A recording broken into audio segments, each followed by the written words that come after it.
J'ai ouvert ma Bible et j'ai vu que c'est possible. Dieu a créé l'homme et il a créé aussi la femme. Il les a unis pour le même.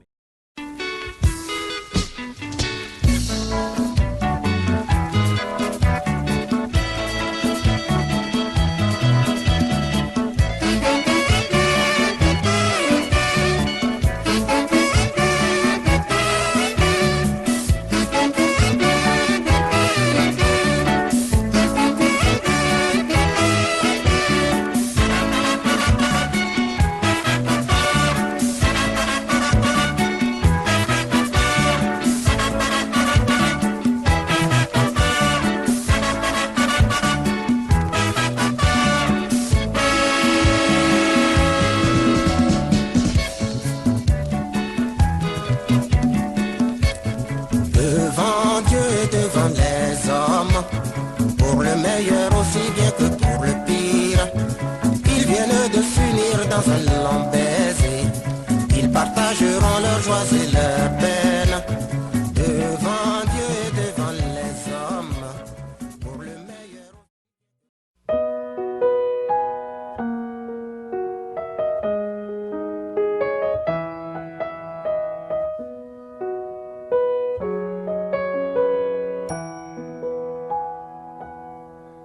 T'es ma femme, t'es la plus belle dans tout l'univers et le ciel. J'ai jamais rien vu d'aussi beau. Pour te décrire, y a pas de mots.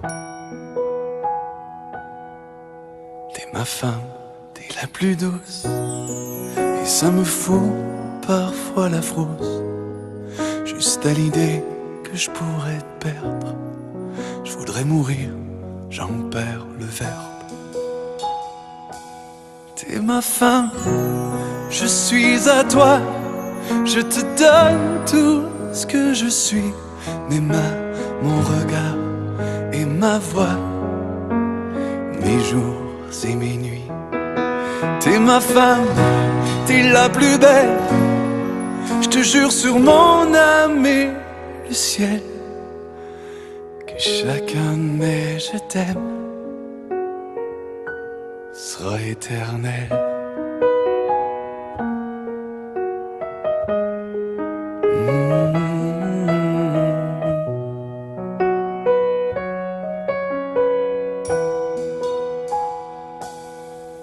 T'es ma femme, t'es la plus belle.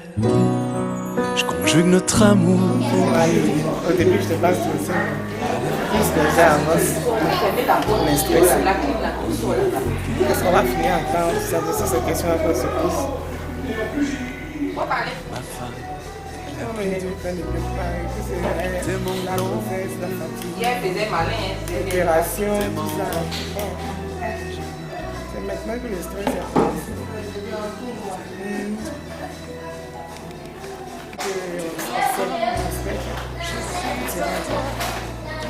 On n'a pas ça, le stress et tout. mon regard et ma voix, mes jours et mes nuits. Elle est stressée. Hier, elle faisait malin, elle disait que ici, même pas stressée même. Ici, elle n'est rien. Maintenant, matin, là, depuis là, elle a diarrhée seulement. Elle ne peut pas parler même où elle est là. Quand tu lui parles là, sa bouche est fermée.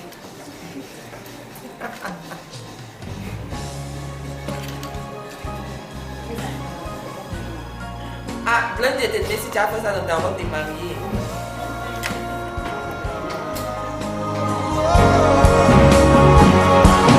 T'es ma femme, je suis à toi. Je te donne tout ce que je suis. Mes mains, mon regard et ma voix, mes jours et mes nuits. T'es ma femme, t'es la plus belle. Je te jure sur mon âme et le ciel que chacun de mes je t'aime sera éternel.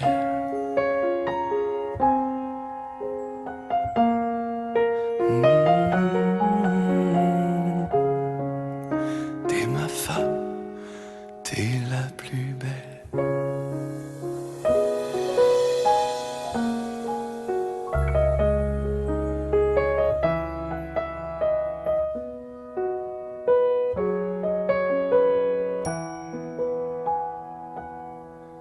T'es ma femme, t'es la plus belle.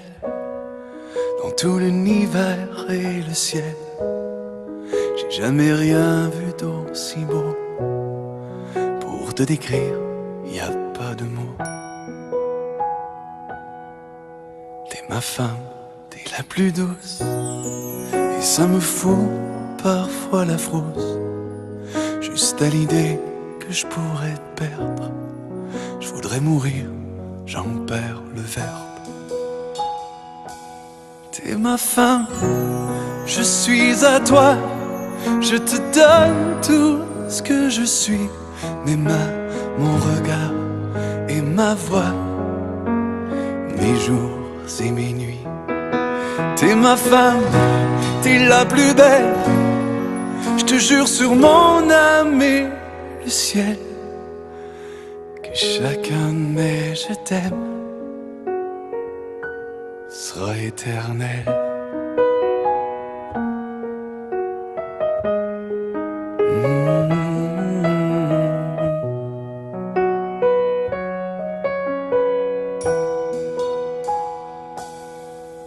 T'es ma femme, t'es la plus belle. Je conjugue notre amour au pluriel, à l'imparfait de nos peines, en 1000 bouquets de poèmes. S'il vous plaît, monsieur Akazoli, s'il vous plaît.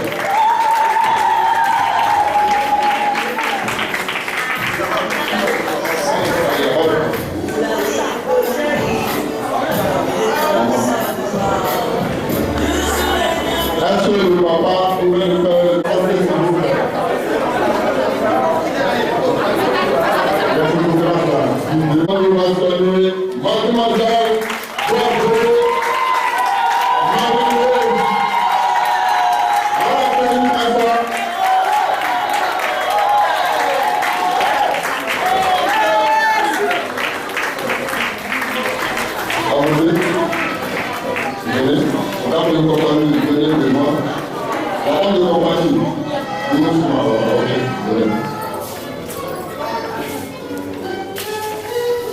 Voilà, allez-y. Vous la laissez. Mademoiselle, allez-y. Je paie ici.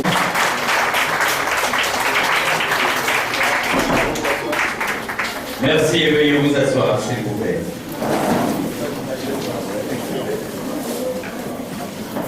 Chers futurs mariés, chers témoins, chers parents, honorables invités, amis et connaissances, bonjour. Au nom du premier magistrat de la commune de Yopougon, le ministre d'État, le député maire M. Gilbert Kafanakoné et l'ensemble de son conseil municipal, nous vous souhaitons la bienvenue et que Dieu vous bénisse en ce jour. Pour cette sympathique célébration de mariage, nous avons une personnalité de qualité, en la personne de M. Bakayoko Abdoulaye, qui est le 6e adjoint maire de la commune de Yopougon et officier d'État civil. Monsieur le maire, à votre permission, nous allons procéder au mariage de M. Aka Nungu Kevin avec Mademoiselle Boaté Marie-Rose. Ils ont pour témoins respectifs M. Iriga Tanguy Oberlin et Mme Don Lucienne Déborah épouse Poissy. Monsieur le maire, vous avez la parole pour la lecture du Code civil ivoirien. Merci. Mesdames et messieurs, honorables invités, chers parents et connaissances, je voudrais, au nom du premier magistrat de la commune de Yopougon et à ma qualité d'agent ouvert, vous souhaiter la bienvenue dans cette salle de mariage. Je voudrais saluer la présence des parents, des amis et de tous ceux qui ont voulu prendre de leur temps afin de soutenir tous les amis qui ont décidé de s'aider à devant l'autorité ce jour. Soyez-en remerciés. Ceci étant, je vous invite tous à suivre avec moi la lecture du Code civil. Conformément à la loi, et à l'article 51, 58, 59, 60 et 67 du Code civil relatif au droit devant la société des époux. Article 51. Les époux s'obligent à la communauté de vie, ils se donnent mutuellement fidélité, secours et assistance. Article 58. La famille est gérée conjointement par les époux dans l'intérêt du ménage et des enfants. L'assurance en l'attention droit et matériel de la famille, droit à l'éducation des enfants et prépare leur avenir. Article 59. Les époux contribuent aux charges du ménage à proportion de leurs facultés respectives. Si l'un des époux ne remplit pas cette obligation, l'autre époux peut obtenir par ordonnance du du tribunal de résidence l'autorisation de saisir, arrêter et de toucher dans la proportion des biens du ménage une part du salaire pour du travail ou des revenus de son conjoint. Article 60. Les domiciles de la famille est choisi de commun accord par les époux. En cas de désaccord, les domiciles de la famille est fixé par le juge en tenant compte des intérêts de la famille. Article 67. Enfin, chacun des époux a le droit de laisser la profession de son choix, à moins que soit nécessairement établi que laisser cette profession est contraire à l'intérêt de la famille. Merci. Monsieur et mademoiselle, levez-vous s'il vous plaît.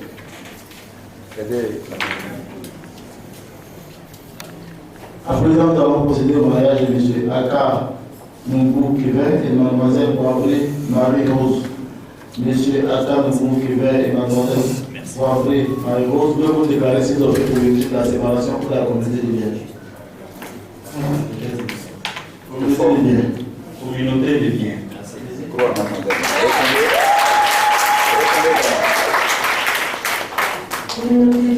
Merci. Sur notre interpellation, les époux ont de la communauté des biens. Concernant les époux, M. Aka Nungou Kevin, consentez-vous à prendre pour épouse mademoiselle Poivré Marie-Rose ici présente? Oui.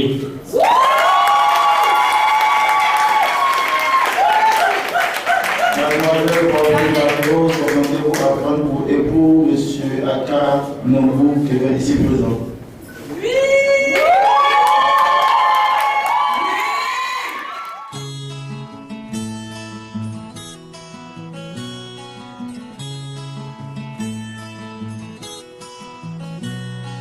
Je sais ton amour, je sais l'eau versée sur mon corps, sentir son cours jour après jour.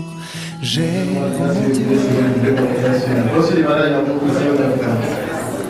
Monsieur et madame, on sort de ce côté-là. Merci, monsieur le maire, on vient.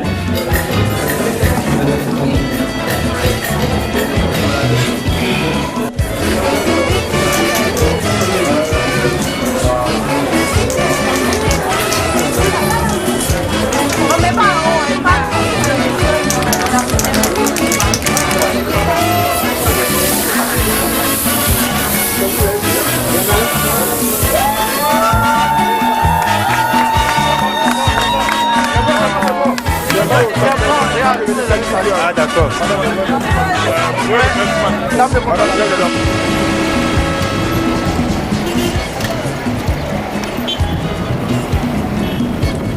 Devant Dieu et devant les hommes, pour le meilleur aussi bien que pour le pire, ils viennent de s'unir dans un long baiser. Ils partageront leurs joies et leurs peines.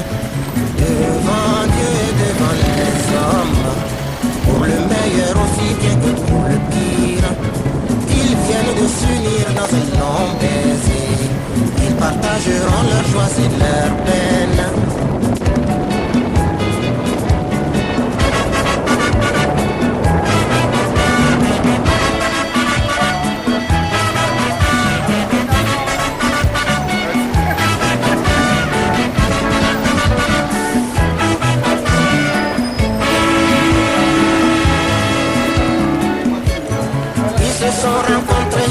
Ils se sont attirés, ils se sont regardés, ils ne voient plus aimer.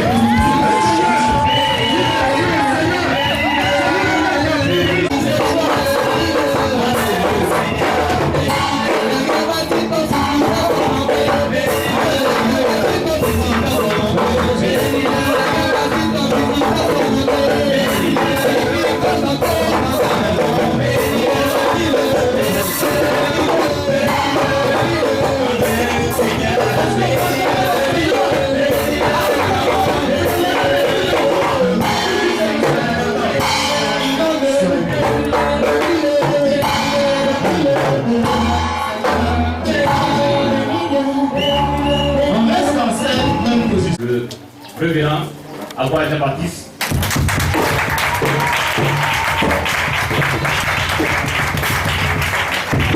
Alléluia. Voilà, veuillez vous asseoir et que Dieu bénisse tout chacun. Je voudrais d'abord saluer la présence de notre époux, saluer aussi la prophétesse Ndoli Véronique et le l'épouse, n'est-ce pas, de notre pasteur de région qui est présentement en mission en France. Je voulais qu'on acclame le Seigneur pour cette femme. pardon. Voilà.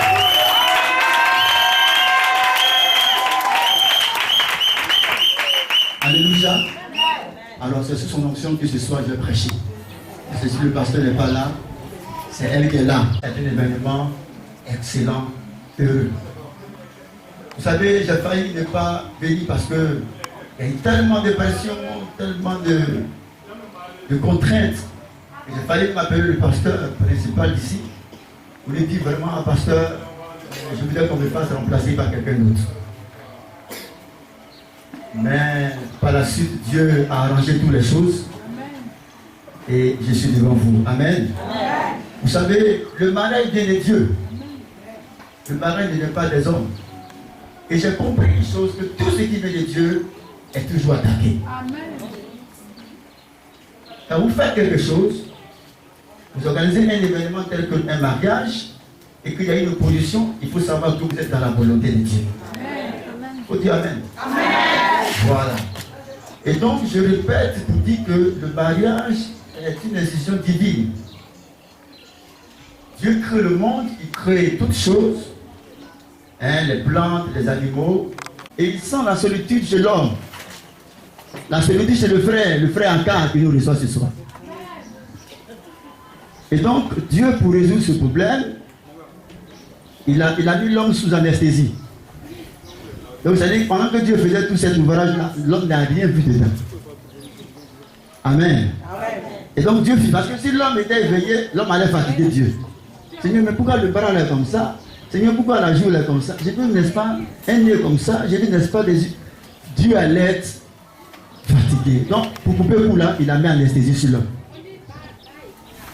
Et donc, quand l'homme se réveille, Dieu oriente la femme vers son époux. Il a dit que l'homme a poussé un ouf. Il a dit, ah, voici cette fois-ci l'os de mes os, la chair de ma chair. Donc l'homme venait d'être satisfait, l'homme venait d'être complété. L'homme venait, n'est-ce pas, d'être béni. Le diable n'aime pas. Moi-même, mon mariage en 2008, quand je me mariais, mon mariage a été attaqué violemment. Il n'y a pas un mariage qui ne va pas être, il ne va pas connaître une grande opposition. Ça n'existe pas. Et donc, il y a même dans la Bible un monsieur qui organise son mariage en Cana, en Galilée. Tout le monde était là, y compris le Christ. Mais qu'est-ce qui va se passer? Vous savez, la partie la plus importante, ce n'est pas l'habillement des maris, c'est la nourriture. Si les gens sont venus à ton mariage, ils vont manger, ils vont dire mariage, ça ne va pas réussir. Donc le diable, il attaque avec la plus grande attaque. Il cible le point le plus saillant. Donc il a attaqué la nourriture. Il y a eu, n'est-ce pas, des principautés qui sont mis en branle pour créer un manque pendant le mariage. Mais heureusement que Jésus était présent. Amen. Jésus va prendre l'eau et il va décanter la situation. L'homme a été soulagé ainsi que la femme. C'est pourquoi votre mariage, votre foyer doit bâtir sur Christ. Pas sur les hommes politiques, pas sur l'argent, mais le mariage doit bâtir sur Christ. Christ doit être le centre de votre foyer. Donc le mariage, c'est en fait c'est un bonheur. On dit celui qui a trouvé une femme a trouvé le bonheur. Mais le constat que je fais, c'est un constat amer. C'est qu'aujourd'hui il y a des gens qui sont déçus, qui ne veulent plus entendre parler de mariage. Parce qu'ils ont eu de l'expérience amère. Ils ont été, je répète, déçus. Et ils ne veulent plus entendre parler de mariage. Mais cependant, à côté de cela, il y a d'autres qui sont heureux, ils sont contents, ils vivent à l'aise, ils sont épanouis dans le mariage. Certains font 60 ans de vie conjugale ensemble. Alors j'ai réfléchi, mais quelle est la différence? Qu'est-ce qui fait que d'autres personnes sont bénies dans le mariage et puis d'autres sont déçus et ne veulent plus entendre parler du mariage? La réponse est que, vous savez, quand Dieu permet à deux personnes de se mettre ensemble, Dieu il départit le rôle. Il attribue un rôle à tout un chacun. Et ceux qui font le mariage, ceux qui constituent la famille, c'est l'homme et la femme, c'est après viennent les enfants. Donc dans le foyer, l'homme a un rôle à jouer par rapport à sa femme. Et la femme aussi a un rôle à jouer par rapport à son époux. Le succès des mariages passe. Ça dépend du rôle et de l'attitude que l'homme a ou la femme a envers, n'est-ce pas, son mari ou envers sa femme. C'est pourquoi rapidement, on m'a dit d'aller un peu très vite. Ok, donc je vais respecter le temps. Je vais commencer en même temps à donner le conseil en commençant par le chef. Dis avec moi chef. Chef. Voilà. Et l'homme, c'est lui qui est le chef du foyer. C'est le patron, pas dans le sens, n'est-ce pas, du dictateur, d'Adolf Hitler. Mais il est le sens, n'est-ce pas, de celui qui oriente, qui guide et toutes ces choses. Vous savez, l'homme, frère Aka, l'homme doit apprendre à honorer et à respecter sa femme. Quand Dieu met une femme à tes côtés, quand Dieu te fait la grâce d'avoir une femme à tes côtés, vous savez, la Bible dit que la femme est quoi? Elle est la gloire de l'homme. La femme est comme une couronne. Ce qui fait qu'on respecte le roi, c'est sa couronne. S'il n'y a plus de couronne, on ne doit plus le respecter. Donc, en tant que couronne, en tant que gloire, tu dois honorer et respecter celle qui représente ta gloire. Oh yes. Souvent on entend les hommes dire, mais ma femme ne me respecte pas. Elle ne fait pas ce que je veux. Parce que dans le foyer, si tu es chef, c'est le chef qui donne l'exemple. C'est le chef qui donne le ton. Donc tu dois, n'est-ce pas, honorer et respecter ta femme. Ça, c'est une entrée en matière. Pasteur, aide-moi avec Genèse chapitre le verset 24. La première des choses que tu dois faire, si tu veux que le mariage soit béni de Dieu et aille loin et que tes enfants en tirent profit, tire exemple sur toi, ok? Il ne faut jamais écarter ta femme de tes décisions et de tout. Mais jamais la mettre à l'écart. Je vais définir le mot à l'écart tout à l'heure. Pasteur, allons-y. C'est pourquoi l'homme quittera son père et sa mère et s'attachera à sa femme. Yes. Et ils deviendront une seule chair. Une seule chair. Voilà ce que Dieu dit. Donc, fais un cas. Tu as quitté tes parents, ta famille, tes frères, tes soeurs, et tu t'es attaché à une femme. Ok? Et la Bible dit que tu es devenu une seule chair. Tu es devenu une seule chair maintenant avec madame. Ça veut dire quoi? Ça veut dire que, n'est-ce pas, vous devez tout partager ensemble. Vous devez tout faire ensemble. Vous devez tout décider ensemble.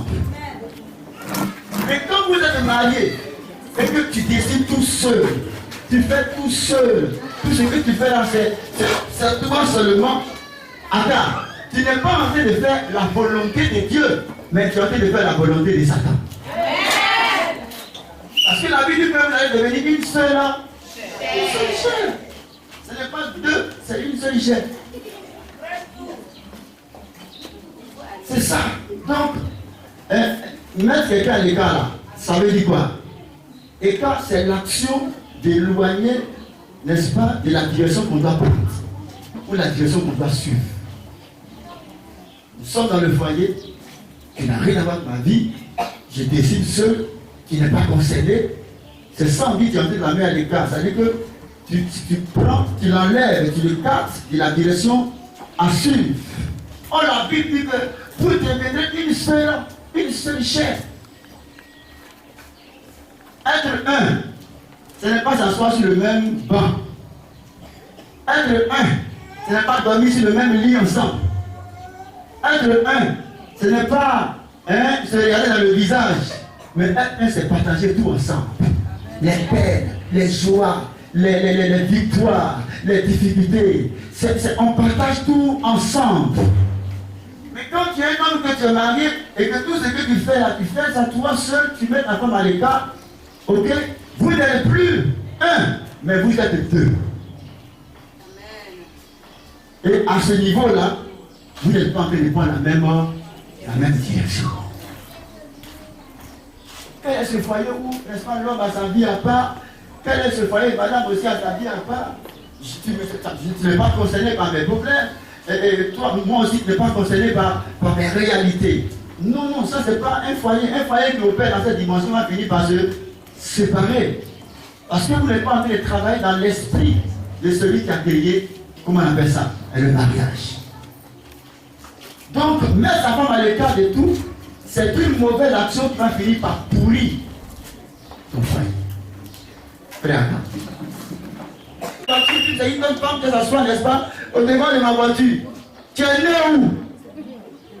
Dis tout, hein? Dis. Frère, moi, c'est ma femme ou rien. Amen. C'est pas dit amen, tu vas dire amen pour moi. Amen. C'est ma femme ou rien. Je fais tout avec elle. C'est pourquoi à l'église, je suis là. On met dans la mission. On pourrait jamais m'accuser pour dire pasteur, tu as dragué comme ça. Tu as tapé sur une femme. C'est quand tu es avec les petites filles de l'église, tu es toujours avec les petites filles, non, on va t'accuser pour dire pasteur, voilà ce que tu es en train de faire. Mais quand tu ne vois jamais et que tu es toujours avec madame, tu fais tout avec elle, écoutez, on ne peut jamais t'accuser. Parce que tu sais dans la société, tu regardes aussi. Alléluia. Est-ce que je parle à quelqu'un? Mais souvent, il y a des gens qui disent, mais ta femme là, elle est trop avec toi, elle est trop collée à toi. Elle a donné un médicament. Vous parlez des gars médicaments même. Médicaments qui permettent à moi et ma femme d'être complices, d'être ensemble. Et demain, mes enfants vont s'inspirer de ça pour aussi partir et réussir le foyer. Un tel médicament, un tel lupouilla là, moi je préfère ça. Alléluia. Moi je préfère ça. Ta femme doit être collée à toi, frère à toi, comme Chiga ou Tazan. Pas comme les Ivoiriens. Vous avez vu les blancs quand ils sont mariés blancs. Elles sont tachantes. Elles sont possessives, ces femmes. Mais c'est ça. Moi, je fais que ma femme, je suis avec elle. On rentre ensemble. On dort ensemble. On se réveille ensemble. On mange ensemble. On se lave ensemble. On rend visite aux bébés ensemble. Alléluia. Mais pourquoi toi, c'est toi avec tes amis, toujours tu es et ta femme, elle est toute seule. Quand tu l'as mariée là, c'est pas pour qu'elle soit seule. Hein. Tu as vu quoi sur ta femme? Tu as vu quoi sur elle et puis tu vas sortir avec elle. Au moment où tu as vraiment de la cotiser là. Maintenant, alléluia. Pourquoi les mettre à l'écart? Si tu veux, le faire de la main à l'écart là, tu ne peux pas avoir un foyer heureux. Mais si la femme n'est pas contente, elle n'est pas heureuse, tu ne peux pas être béni. Le foyer, n'est-ce pas? C'est celui qui tient le foyer, mais c'est la femme qui tient le foyer. Amen. On me dit amen. Amen. Donc moi je ne comprends pas. Toujours c'est ton chemin qui sort. Tu connais les bons endroits. Et ta femme est restée à la maison, elle devient comme une femme casanière. Mais s'il y a quelque chose de bon dehors, moi aussi je m'en vais avec toi. S'il y a des endroits où on doit aller faire du tourisme, je suis avec toi. C'est que la femme ne peut pas s'épanouir. C'est pas capable. Moi je connais un président, Barack Obama. Non, ce monsieur là il m'a marqué. Le président du pays le plus puissant du monde. Voilà monsieur, partout il est avec sa femme. J'ai vu une photo, il allait attendre sa femme en chemise simple à l'aéroport. Il est resté là pendant des heures en train d'attendre sa femme. L'homme le plus occupé de la terre, il a le temps pour sa femme. Mon frère, il faut avoir le temps aussi pour ta femme. Il n'est pas plus occupé que Obama. Lui qui est occupé avec le pays le plus puissant, il a le temps pour sa femme. Tous ceux qui dévient des femmes, rien ne pourra aller dans votre vie. Dites-moi amen. Rien ne peut aller dans ta vie. Ils ont organisé une cérémonie solennelle et ils ont écarté David. Et c'est ce que les hommes font. Le fait d'écarter ta femme, ça empoisonne le foyer, ça détruit le foyer. Hein? Et dans le foyer, tout le monde est informé, tout le monde est au courant, mais sauf madame, les enfants sont informés. Et souvent même là, il y a des cérémonies, si tu te retrouves là-bas, la femme n'est pas là-bas, c'est après qu'elle apprend qu'il y a eu telle chose qui s'est passée. Et quand elle apprend, elle apprend ça avec ses camarades. Et moi, je n'étais pas au courant, je n'étais pas informé. Ah, mais ton mari nous a dit vraiment que tu étais malade. En gros, c'est ce qu'il vous a dit. Ton foyer n'est pas sérieux. Les deux là, ils ont la main, c'est déjà bon même.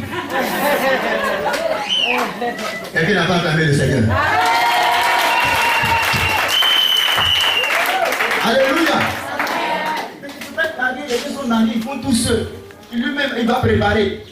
Lui encore, il va se servir. Oh, la femme est là, hein. Il finit de se servir, il va débarrasser la table. Lui-même encore, il va aller laver les assiettes. Lui-même, il lave ses habits. Madame est là. Mais écoutez, pourquoi il est marié alors? Si c'est pour rester seul et mettre à Malika, mon frère, c'est pas que l'onction de Paul qui a reçu, reste seul alors. Non. C'est Paul qui a dit que Dieu a dit non, qu'il doit faire le bain de Naziria. Donc il ne se marie pas. Mais quand on se marie et que madame est là, laisse la femme va t'aider. On dit Dieu vous enverra une aide comment? Mais tu es marié, c'est toi qui vas tout faire. Tout, toi seul. Mais c'est ça. Il y a quelqu'un qui donne ça au nom de Jésus. Qui donne ça au nom de Jésus? Donc tout ce qu'il dit à son frère quand ils sont parlés aux gens. Et c'est les hommes, c'est les souffrants. Qui dans ça? Tous les gens à la maison, ils sont gentils. À l'église, ils sont doux comme la colombe. Quand il arrive, il travaille. Ouh, ma bibiche va donner, n'est-ce pas, les bis. La femme m'a dit, hey, Seigneur, tu m'as béni quoi? Non, mais quel bon mari tu m'as donné. Mais dans le secret, c'est un bandit. Un bandit même. Alléluia. Et il faut des choses pour mettre dehors. La femme n'est pas informée. Et maintenant, la police débarque. On dit, madame, suivez au poste. Elle n'est ni informée, c'est rien et c'est. Donc quand les femmes sont informées de nos salaires là, on ne peut plus rien faire. Mais ce n'est pas aussi une raison. Il faut la transparence. Alléluia. Il y a un ami, n'est-ce pas, qui a son papa. Ok. Il est resté des années ensemble avec sa femme. Elle n'a jamais su ce qu'il touchait. C'est quand le monsieur est mort, en fouillant les affaires qu'il a vu, n'est-ce pas, son bulletin de salut. Et le monsieur touchait beaucoup d'argent. Elle dit, monsieur, tu es mauvais. Ton madame est mauvais. Là où tu es parti, tu es mauvais. Alléluia.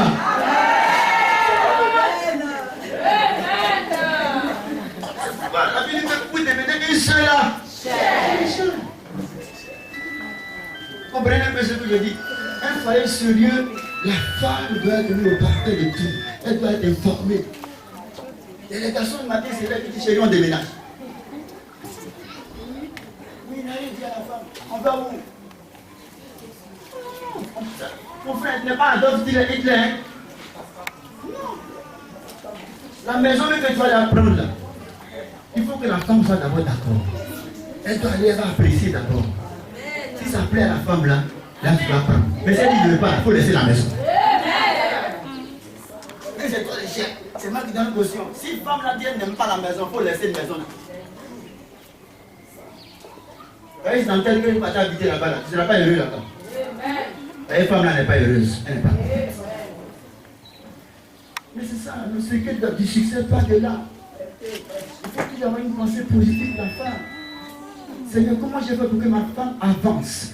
Comment je fais pour que ma femme soit épanouie? Il ne faut pas laisser ta femme dans le stress, dans les soucis, dans les pleurs. Mais tu peux aller pour une maison. Ta femme peut dire qu'elle aime la maison, mais toi, l'homme, tu n'aimes pas la maison. Ok? Mais il faut sortir, tu dois revenir. De toute façon, la femme va arranger la maison. Quand tu vas revenir, tu vas aimer la maison en même temps. Parce que le foyer là est bâti. C'est la femme qui tient le foyer. C'est ça. Donc il faut vraiment associer ta femme, tous tes talents, tous les défis. Il faut qu'elle soit mise au parfait. C'est important. Même tes crédits qui prennent dehors, il faut l'informer. Pas un matin, là, les lycées vont apparaître, venir prendre télévision, prendre n'est-ce pas tout dans la maison. Mais qu'est-ce qui se passe? Demande à ton mari. Il y a des femmes qui ont subi ça. Donc j'ai envie de prendre des trucs au dehors là-bas, j'ai envie de faire des prêts, des banques. Il faut l'informer. Si ça chauffe là, elle peut t'aider. Et la femme là, elles ont des capacités illimitées. Amen. Tiens encore. C'est pas encore fini. Amen, amen, pasteur, je peux continuer un peu? Je peux continuer un peu? Frère, il faut apprendre à valoriser ta femme. Apprends à valoriser ta femme. L'homme qui ne reconnaît pas la valeur de sa femme, il n'a rien compris. quand tu n'apprends pas à valoriser, à complimenter ta femme, ton foyer ne va pas aller loin. Regardez le Proverbe 31, 28, parce que dit ça rapidement. Vous allez voir dans la Bible un homme qui va. Non, l'homme il va m'étonner, parce que dépêche-toi. Proverbe 31, 28, 29. Il a couvert sa femme. Maintenant, quand les patrons, les amis sont partis, la femme est venue faire son mari pour dire, écoute, chérie, vraiment tu m'as sauvé. L'homme va dire, mais vraiment il t'a sauvé, mais toi tu n'as pas failli me tuer. Tu allais me donner tension ici. Alléluia. Donc c'est ça. Si tu dis à les femmes, elles ne savent pas préparer. Maintenant, si tu as donné une femme qui prépare très bien, il faut lui dire merci. Hein? Il faut lui dire, chérie, n'est-ce pas que mon cordon vert. Tu as dépassé le niveau, n'est-ce pas, le cordon bleu, tu es maintenant mon cordon vert. C'est pourquoi je te lève au rang, n'est-ce pas? Je te grade, je te lève au grade, n'est-ce pas, comme commandant, n'est-ce pas, de la préparation dans ma maison ici. C'est ça, il faut donner des compliments. On dit la femme est la gloire de qui? La gloire de l'homme. Son mari se lève et lui donne des louanges, des belles paroles, de l'exemple. Elle est vraiment qu'on parle bien à son oreille. C'est ça. Et ça, c'est pas payant, c'est gratuit. Les compliments, c'est pas payant, c'est gratuit. Chaque femme aime, n'est-ce pas, qu'on apprécie pour ce qu'elle fait, mais aussi pour ce qu'elle est. Et regardez dans la Bible, dans Cantique, on va finir. Cantique 7, 2, verset 7. Vous allez voir un monsieur, n'est-ce pas, qui va dire des paroles sur sa femme. Rapidement. Cantique 7, verset 2. Est-ce qu'on est ensemble? Monsieur.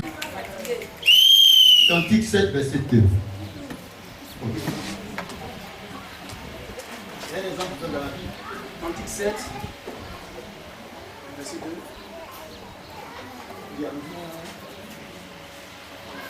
Que tes pieds soient beaux dans ta chaussure. Tes pieds sont beaux dans ta chaussure.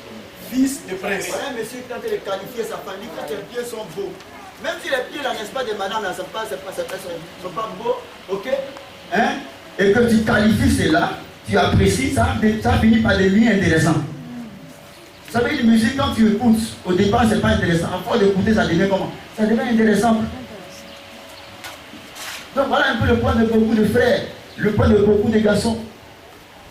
La Bible dit que ce monsieur se lève et dit que tes pieds sont beaux dans ta chaussure. Si tu n'as pas acheté la chaussure pour ta femme, et que c'est un mec de nous acheter pour dire, elle vient devant toi, chérie, comment je trouve la chaussure qu'il va acheter? Elles sont tellement, ils sont sur les qui disent, ah mais tu as porté, c'est fini. Il y a quoi même? Il y a quoi? La femme a porté la chaussure. Chérie, vraiment, non, tu es extraordinaire. Vraiment, tu sais, je n'ai jamais su que vraiment tu pouvais avoir vraiment de suivre vos pieds comme ça. Alors, il faut te dire devant moi, je vais regarder. Amen. Mais c'est ça. La Bible va encore au verset 2, même cantique. Il dit les contours des terrains sont semblables à un collier créé par un artiste. Mot Satan. Il dit les contours des terrains sont semblables ou ressemblent à un collier créé par un artiste. Quand la Bible parle d'espace de hanche, mais de contour là, c'est-à-dire que c'est le côté de la femme ici. Quand tu regardes bien, c'est bien plié, bien plié. Frère, quand même tu vois ça là, la solution à côté de toi, tu es en train de tout gâter. Amen. Et ça, moi, j'appelle les totales. Amen. Les totales. Ça, c'est la solution. C'est bien plié, bien positionné. Et Dieu l'a fait de façon naturelle, pas de façon artificielle. Continue encore, le verset 7. Il dit quoi? Tu es vraiment belle. Que tu es belle. Que tu es belle, ma femme. Que tu es agréable. Et regardez comment le monsieur là, il qualifie, n'est-ce pas, sa femme. Quel est le garçon avant de venir si tu as dit à ta femme qui est belle? Moi, avant de venir dire à ma femme qui est belle, hein. Il dit que tu es belle. Et puis continue parce qu'il dit encore au verset 8. Oh mon amour. Oh mon amour. Ta taille ressemble au palmier. Ah. Ta taille ressemble à quoi? Oh.